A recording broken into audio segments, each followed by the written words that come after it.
Hey everybody, welcome back. Welcome back. We are recording this on Saturday the 7th.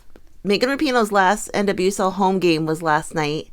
And we're going to do that in another video. But we're going to talk about something else in this video because this is something I've wanted to talk about, just haven't had a chance. And this could honestly be a 3-hour video, Sarah. I mean, what is going on at Arsenal right now is something that I don't think anyone expected, but I don't think anyone is completely shocked because there is a lot of changes going on over there. But that's kind of what we're going to talk about today because Arsenal had a big game against Man United yesterday. They lost last week against Liverpool at Emirates, and that was tragic. And, you know, a lot of people have questions, and a lot of people are just kind of like, is this going to be the season this year for Arsenal? Because we haven't talked about Arsenal in a long time, you know? I guess we'll start not from yesterday, because yesterday was the big game, Man United versus Arsenal. But I mean, I guess let's start a while ago, because going into this season, a lot of Arsenal fans were super excited about kind of the changes that were happening. Alessia Russo signed with Arsenal. That was very exciting for Arsenal to get Alessia. I saw this on Twitter. Arsenal contract extensions since April. Kim Little, Leah Volti, Frida Monum, Steph Catley, Caitlin Ford, Jen Beattie, and most recently Katie McCabe. So we're thinking, okay, a lot of people, important pieces were set to, make things happen. Right. Arsenal had new signings as well.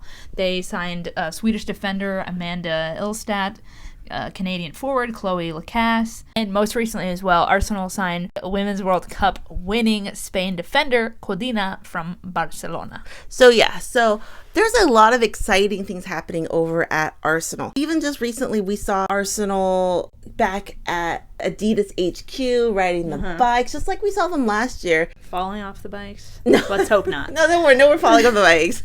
So a lot of good things are happening. But we're gonna move back a little. All the pieces were not in play when this happened. But a month ago, I think the most shocking thing happened. 1 month ago, the Arsenal was eliminated from Champions League. Wow. In stunning fashion, I will say, it was September 9th against Paris FC. Because Arsenal did not finish in the first or second spot last season in the WSL, that means they had a tough road to begin with. Right. But they played Paris FC on September 9th, and they lost in a shootout. That's a tough loss. Yes.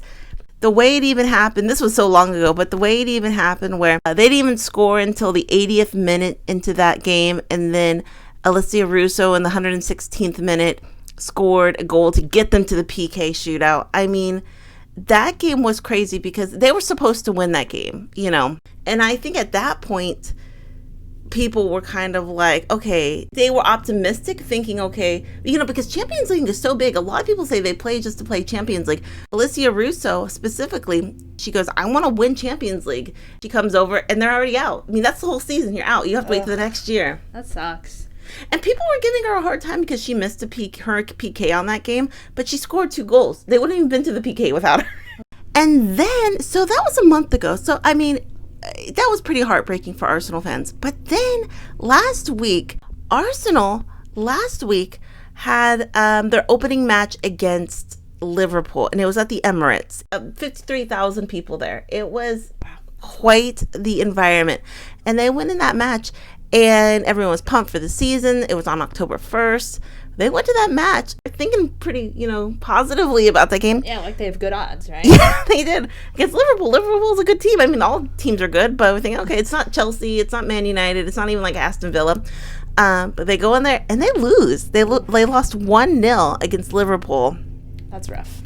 Yeah, and that game was heartbreaking. You have all these new pieces that you're thinking, okay, we can't lose with all these new pieces. Maybe it's like you need time to develop and mesh well, Yeah. It's like you got to learn the new team strategy, the environment, and stuff like that. So, I mean, that was last week. Then going into yesterday's game, everyone knew Man United, Arsenal was going to be a tough game. That was yesterday's game. I mean, long story short, it was a tie. It was a draw. Mm-hmm. And to get out of that match with a draw, they actually didn't play a bad game yesterday. Lacasse, she had a banger of a goal. I mean, that was against Mary Earps. wild goal, a banger of a goal. A beautiful goal from Blackstenius in the 14th minute. They got going well. One up until 27th minute. There was a bit of a defense mistake, flub from the goalie.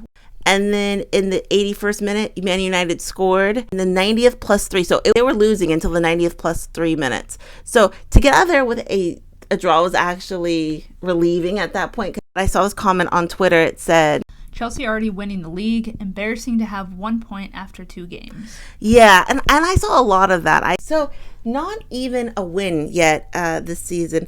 And, it's unfortunate to see because they have such a good team. I saw comments like this. That was the most Arsenal game I have ever seen. Chance after chance, yet nothing was coming off. The other team legit doesn't even have a proper shot, but somehow scores 2 goals. We are our own worst enemy, I swear. We beat ourselves more than the opposition do. Yeah, and if you still remember, Beth Mead is still out. Viv is still out. Leah Williamson is still out. So yeah, a lot of key players. A lot of key players are out, but it's hard to see. But I will say, and we're going to get to the second part in the second, but I will say, Alessia Russo played for United for a few years, and she was really integral into that team doing well. I don't know if you saw this, Sarah. Every single time Alessia got the ball, the United fans would boo. Ugh, and it's awful. I was kind of surprised with that. I mean, I felt, so many comments on the Arsenal Instagram, can't get over them booing Alessia every time she has the ball. Someone hug my girl for the love of God. Yeah. What did even United fans, what did everyone think of that? Is that commonplace in the WSL, or these fans hurt that Alessia left? But I feel like especially since football is so big in Europe, yeah, I feel like some fans can be like absolutely ruthless. Yeah, ruthless, brutal. Yeah. But it's like, calm down. I know in the States, I feel like some maybe male sports, they would do that. I felt bad for Alessia because she, when you put your heart and soul in a team. Did everyone see that? And I guess my question is more to the United fans. Is that just like a very small portion of people who are doing that? Or is that how a lot of United fans feel right now, that they're, kind of, I don't know, salty, upset that Alessia decided to leave? Or did she actually leave on bad terms? I'm actually not quite sure. She could have left on bad terms, but I felt kind of bad for her because, sports, you go to one team, you go to another team. It's just kind of the way it happens. Everyone think about that. But a lot of people are saying, is the problem Jonas? And one of the people that just got re-signed was Jonas Eidevall. And some people, I don't know. The journey continues. Jonas Eidevall has signed a new long-term contract with the club. And some people are thinking maybe these problems are because of the coach. I'm going to have Sarah read this. Jonas doesn't have a clue what he's doing. Pick the best team, stop messing around with the formation just to accommodate players. As soon as the team reverted to a more familiar shape, we were miles the better team. Props to Lacasse for a piece of individual brilliance, and Russo was outstanding. A lot of people think, they have all the pieces. They have the pieces. They're not fitting into the right spots yet. Because, they have such amazing individual players. To see them two games in with only 1 point out of Champions League, it's kind of jarring if you think about it.